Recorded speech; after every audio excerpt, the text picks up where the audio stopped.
Welcome to the wonderful world of wellness with Dr. Andy Mencia. This medical program heard from 7 to 7:30 each Saturday right here on WSBR 740 AM is brought to you by the Adult and Geriatric Center under the medical direction of geriatrician Dr. Andy Mencia.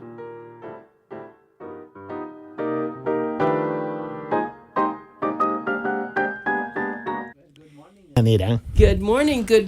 Well, I was texting everybody to listen to the show, and people say hi to Anita, say hi to Anita. Say hi to Dr. Mencia. People say that to me. They say that to me. Renata from Germany. Say hi to Anita. Oh, hello, Renata. We're so happy that you listen, and one day we may get you to call in. We'll have to work that out with the studio. We're going to work it out. I'm sitting here with Dr. Mencia and his precious dog. Yes, Azizati. Dr. Mencia, don't you feel that dogs are very good therapeutically? You know, this dog have sort of fulfilled my life. It's just like... Snowy has for me. And everybody loves her at the office. She comes to the office every day. And very, very friendly with everybody. Do you notice that nowadays people bring their dogs to restaurants? I mean, it's a new day here. It used to be that way in Europe. It used to be, it's still that way in Europe. When I go to Germany, at the beginning, it sort of took me to say, wow, people here sitting with their dog without a leash. Without a leash? No, yeah. They just walk. The dog just walk free. And but you see the family will go and sit down on the table, and the dog will just lie there and don't bother the other dog. They are well trained, I guess. And you go to the park and you see the park. All they have, the owner have leash in their hand, but the dog just walk. The other thing, a lot of the nice restaurants now have doggy water dishes. So you bring your dog and they bring the water dish. Bravo. Anyway, well, I have to say to you that you and I are very busy people. We seem to be very content. We have to do now in the restaurant. They have to do a dog bathroom. Dog bathroom, right? The pee-pee pads in there. But I really do think that people, if they could have them in their homes or their condos, should consider it, because there are a lot of dogs out there that need homes. I have written a lot of letter for patients that live in a condo in a community that they will not allow dog. And if you have a therapy dog, your doctor can write a letter for you on your behalf.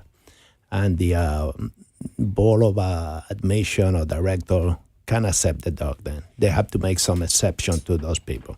What do you really say it does for people? Well, imagine a person that suffers from depression and they don't want to take medication. They want something natural. Well, a dog therapy is a natural way of treating depression.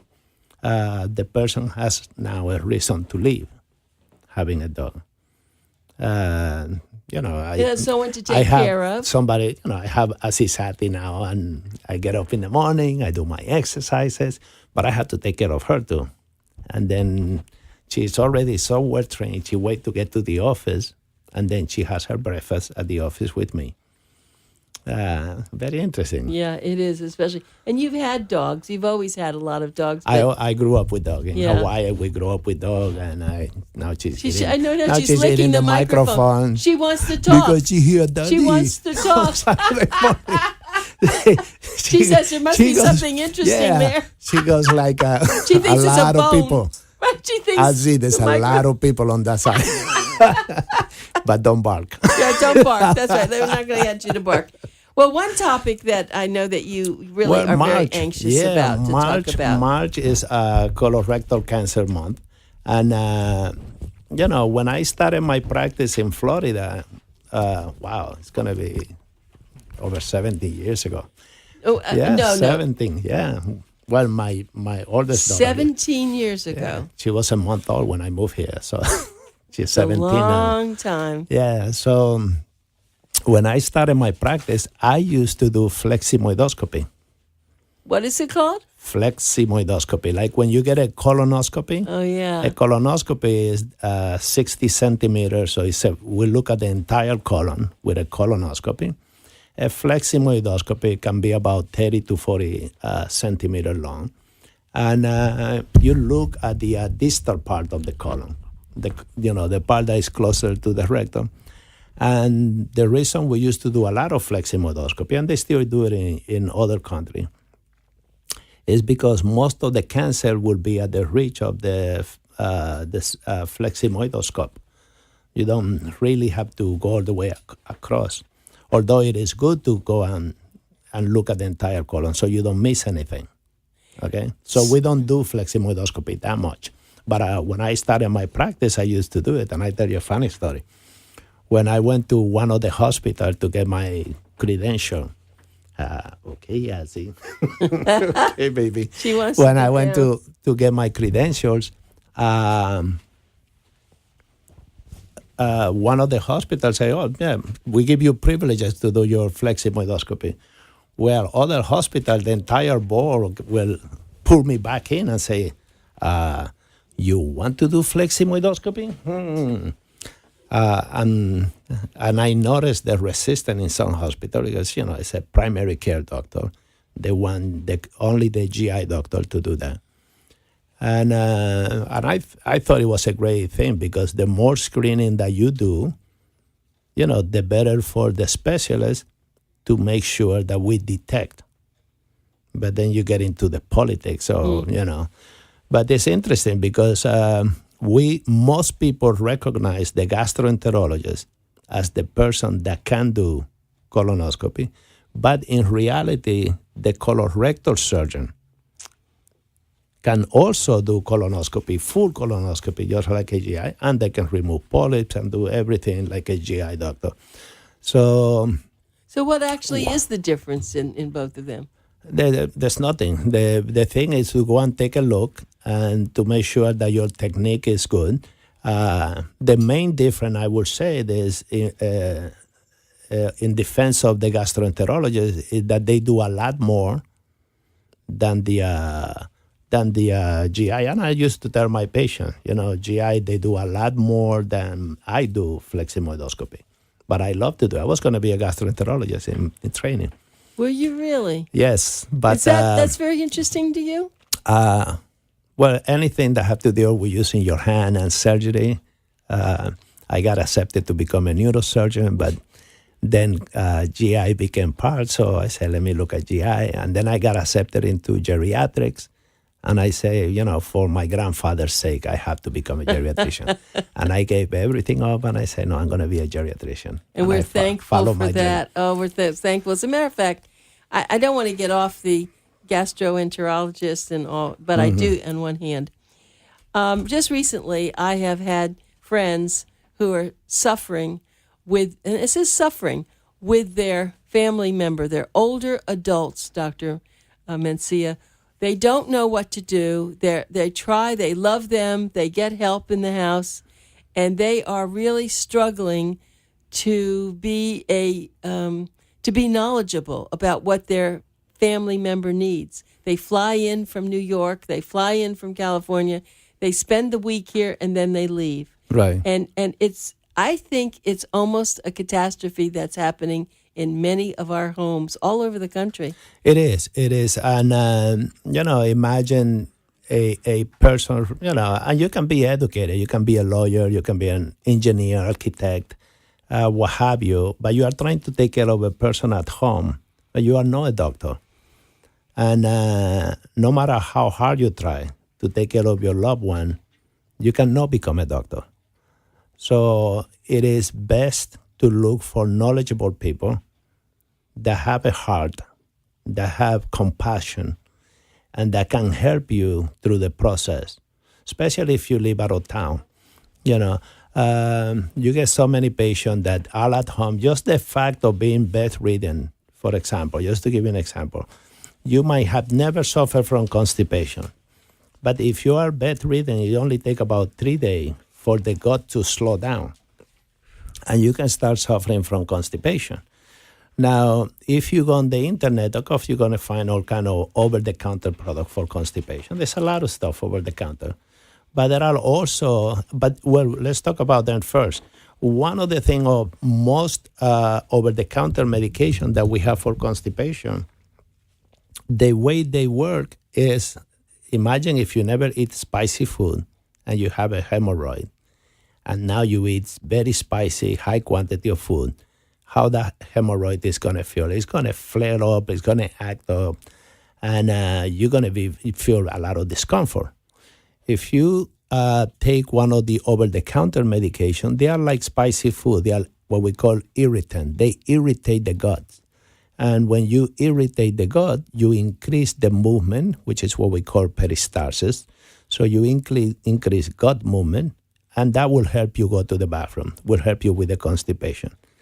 But nowadays, we have medication like Linzess, Ametisa. They are brand new medication that work with the sodium and the water and those channels inside the gut where you get more fluid into the gut, into the large intestine, and will help you with the bowel movement without irritating you. And why is that important? Because as we age and you take a lot of irritant, they stop working on you. If you have never eaten spicy food and you start eating, eventually spicy food won't do anything bad to you. Now your body is used to it. And that's one of the problems with those irritants to help you with the constipation. And that's only one example. The other one is if you are homebound, you are very prone to develop osteoporosis. Now, you might not be able to go to a hospital and get a bone density test, but there are blood tests we can do to check to see how your bone status is and how are you doing. Is the medication still working? You know, we know about Fosamax and all of these pills that we take, used to take in the past. Now we have injectable that you can inject the patient every 6 months, and we can do it at home. And it works as good as the old medication that we used to use for osteoporosis and to prevent osteoporosis. And the best thing is that it does not irritate your guts anymore. It doesn't give you the reflux and the GERD that we talk about that people, get from taking certain medication. The other thing about being homebound, homebound is, it shouldn't be a hospital. Your home should not become a hospital. So the other thing about homebound is that we have to make sure that your medication is well distributed. And, we have one of the doctors at the practice, you well know, and her mother that broke a hip and now was coming home. And she asked me and said, Dr. Mencia, will you come by the house and help me with the pills? Now, this is another doctor. And he said, just come by the house and help me just displace the pills. And it was interesting because Xarelto, that is a blood thinner that, I'm a national speaker for this company. All the literature say to give it with the evening meal, every night around the same time with the evening meal. And at the facility, they were giving her to her in the morning. And it's a blood thinner. And it's important with the evening meal because you eat heavier food than breakfast. And she being Mediterranean, she eat a very light breakfast and a very heavy dinner. So it was, it makes sense to give it to her how the indication is written. And then the other thing that I noticed on her mother was that all of the blood pressure medication was being given to her at nighttime, all of them, which means that if you take, let's say, one blood pressure medication that is going to work for 12 hours. So if you take it at 6 o'clock in the morning, by 7 o'clock at night, you have almost nothing left. The level in your blood is going down. So if you're taking two medications at 6 o'clock in the morning, both of them are going to do the same thing. The bad thing about doing that is that, yes, you're going to lower the blood pressure, but you might lower the blood pressure so much that you feel dizzy now. Around 10 o'clock in the morning or 1 o'clock in the afternoon, you say, wow, why do I get so dizzy in the afternoon? And you are getting dizzy because now you have 2 or 3 medications working at the same time, and they are peaking at the same time in your bloodstream. So they are, now you've been overdosed at 1 o'clock in the afternoon. And the other problem with that is, again, by 8 o'clock at night, you are underdosed. Yep. So, blood pressure medication, once you're taking anything more than once a day, if it has a water pill in it, like hydrochlorothiazide or anything like that, it's better to take it in the morning, especially when you start taking the drug, because it's just going to make you go to the bathroom more. It's going to make you pee more. I hope Asisat is not making... No, she's doing just fun. having fun. She's having fun. Okay. But, I'm listening to you and I'm saying, okay, so here it is. In 10 minutes, you're able to talk about things that people who think they're caring for their family members have no idea about. I mean, they're concerned with, okay, I'm going to go to the grocery store and make sure mom has everything in the refrigerator, or I have to get her to the doctor's, or if she can.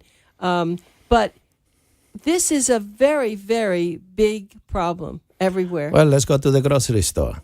You come from New York or Massachusetts or whatever to take care of your mom or your dad or your uncle. And you go to the grocery store and you say, okay, what am I going to buy? Let me buy some canned food and some frozen food. And he or she is able to put it in the microwave and heat it up and what have you. Yesterday I saw a patient that the daughter said, with tears on her eyes, she said, Mom, what she does, she opened the can and she doesn't even heat it up because she don't have all that coordination anymore. So she just opened the can like a little puppy, open the can and eat out of the can. Oh, so sad. So when it comes to nutrition, if you buy frozen food, and then I say, bring the can of food that she's getting or you're getting for her and bring it to the dietitian. And say, I cannot do that. I say, okay, let's do a home visit with the dietitian. I am going to send my dietitian to come to your home because I bet you anything you are loading your mother with salt. I was just going to tell you that. And she goes, no, I'm very cautious. I say, look at her ankle. I say, look Right. at her ankle. They are, Right. they are all swollen. Right. There is something that you are doing that in her diet that is producing the swelling of the ankle. So, it's a very complex situation. It's a biopsychosocial situation. And that's why I'm very picky of the home health care agency that I work with, because I want those people to give me feedback. I want them to, to go to the, a lot of agencies, they care more about am I going to get paid or not. Yeah. Is the patient eligible or not? They don't think about the long term, wow, this person came to see me, even though I don't qualify, but just because Dr. Mencia ordered, they came to see me. No, you're very right. So I'm very picky of everybody that is in my network of patient care. And I know it. I mean, Bill and I have definitely moved to Dr. Mencia, I especially, because, and then we started out with, when you were talking about constipation, and of course the story is that now our house is never without prunes. And it was something that simple that you told Bill to do here's this grown man who probably when maybe in his younger ages he has prunes like my grandfather. My grandfather had stewed prunes every single morning. Yeah. Always. And it's full of fiber, so it help you go to the bathroom. See, I have never needed prunes. And it must be a different thing in someone's system. Mm-hmm. But, the system, as we age, the support system for the gut is not there. So you don't have that big structure like you have for a building. So, right. You don't have that support system. But just what has to happen, and I just am pleading people, and I'm going to give everybody your phone number because, and I have begged people, if you have someone at home and you can't get them to the doctor, it is possible. There are a lot of people who can't. Please call their office in Fort Lauderdale at 954-489-1345, or in Boynton Beach, they have a beautiful new office at 561-270-6494. And it's now the AGI Medical and Dental Centers. It's short for Adult Geriatric Institute. Let me tell you, it's rare. You're not going to find anything like this with so many specialists working out of the AGI Medical. And we can go from podiatrist to having a sleep apnea evaluation. The dietitian is there. There's a pulmonologist, the cardiologist, the neurologist, the nephrologist. Nephrologist, yeah. Nephrologist, thank you. Ophthalmologist, Dental. Oh, the dental is so big. The dental, we started with a general dentist when we started the practice. And just like the medical side, we started with, primary care initially, and then we started getting all the specialties. And we have done the same thing in the dental department. I say, if the patient come here and see the general dentist, why do they have to go someplace else if they need an implant or they need, more advanced care? So we have a beautiful article coming on this issue. Oh, yes. From the dental department. How to have a gorgeous smile. Exactly. And the power. You have a beautiful smile, Thank you. Well, that's one of the main reasons to have all of my dentists. They have to do my cleaning first. That's right. Most people and if have they pass that, then I hire them. One thing it wasn't said that it's true that as one ages, unfortunately, people complain about older adults having bad breath. You ever heard that? Yeah, well, and I see a lot of young adults with bad breath. But the older adults, I think it could be because that they're, that their teeth are not taking care of it. Absolutely. Or they're sick inside, right? You talked about that before, that you can tell that they're doing something that's very bad. By looking at their mouth and the tongue. Absolutely. A lot of Asian medicine, when you go to the acupuncture, they ask you to stick out your tongue. They look at your tongue because it says a lot. They look in your eyes. It says a lot about you. Well, I know. Well, that's one thing about you. You can look at someone and you can tell pretty quickly what's going on with them, and that's a lot of training. Well, as a professor, I'm always teaching. I teach for different universities all over South Florida, and when I'm training and teaching upcoming doctors and nurse practitioners and PA. Look at your patients, right? You have to look at your patient. Don't only listen to them, but look at them. No, you do a lot of that, and maybe before, I don't want to end without going back to this the cancer. Yes. Talk about polyps and people should get their colonoscopy. Get their screening done.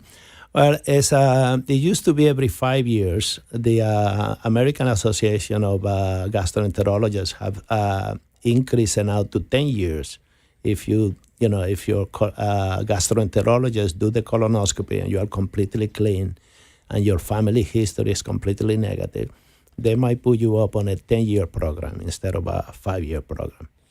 And actually, when someone, goes, they're put out. I don't remember. What are they giving me? Yeah, it's the same thing Michael Jackson used to go to sleep, but they overdose him.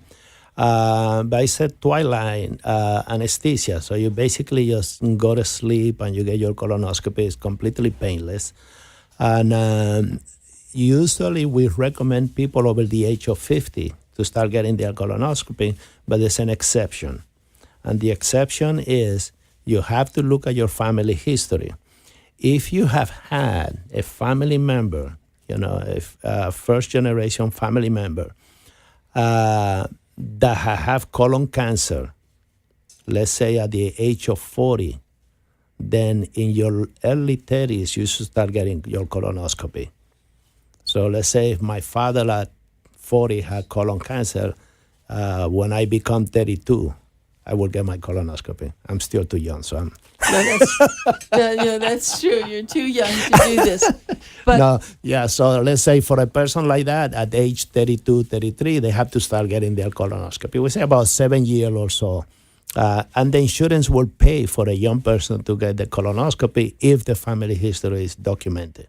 But you have to let your doctor know so that you can get your colonoscopy before the age of 50. So in your practice, and you've been practicing, you were just here 17 years, or you were practicing years before that. Yes. Have you lost any patients to colon cancer? Yes, I did. As a matter of fact, my father-in-law, who worked all his life, had a very successful business in New York. He used to have a drapery company. And it's a very touchy question, but I'm going to give you a honest answer. And he didn't even get to retire at age in his 50s, early 50s, started having problems with the colon. By age 63, he didn't make it to 65. By age 63, he died. But in the interim, when he was first diagnosed, and then at Winthrop University Hospital. Since he was first diagnosed, we went through a few bags that we had to put in his colon because, the cancer was so advanced that he needed to have a bag put in so he can do his necessity through this bag. And he lost a lot of weight, and he had chosen me as his primary care physician at one point in his life. And one of the requisitions that he had, he said, you can put me in the hospital anytime you want to, but never, ever put me in a nursing home. Mm. And because of him, I started doing home visit because I promised him that I would never take him to a nursing home. So at that time, I used to live in Sea Ranch. I used to have a house in Sea Ranch. So I brought him home, and he died in my house. And wow, it was so beautiful because basically all of his family were there. And I remember going to work, and he still smoked until the day he died. He could not stop smoking. And I remember, I say, okay, Daddy, I'm going to bring you home, but you are not allowed to smoke inside my house because then I have Amina, my daughter. So you have to smoke outside. So he would go outside in his wheelchair, or he walk whenever he was strong enough and have his puff or two and come back inside. And I remember the day he died, he called, I go to the room to kiss him goodbye to go to work. And I go to going to work, I go and kiss him goodbye, and he said, I need to ask you for a favor. I know you say not to smoke, but I'm so weak today, I don't feel like going outside. Can I have at least a puff or two? So, I don't smoke. So I lit up the cigarette for him. I took a few puffs to make sure that it was lit up. My gosh. And I gave it to him, and he took a few puffs, and he said, oh, that's so good. Thank you. That's enough. So we put the cigarette away. I went to work, and Rosemary called me and said, come back. Daddy just died. And I did turn around. Boy, I wish that we'd had marijuana allowed. I bet it would have made him feel a little bit better. Yeah. I mean, I started to bring that up when I think about it. Well, Dr. Mencia, thank you very much. I always appreciate your coming here and sharing so much. And Asisate is so happy to be in the show. I know she's so happy. Now you're going to go and take her to the office because this is Saturday, and Dr. Mencia is there on Saturdays. Call 954-489-1345. He's over there on East Commercial Boulevard, Fort Lauderdale. Thank you, always. It's just been wonderful having you again. And thank you to all the listeners for following us. All the listeners who love you, that I always tell me about you. It's as though I don't have anyone else on the show. It's always Dr. Mencia. We need 3 hours with you. We're going to need. Thank you very much. Okay, we're going to take a fast break and then go to Dr. Karp, right.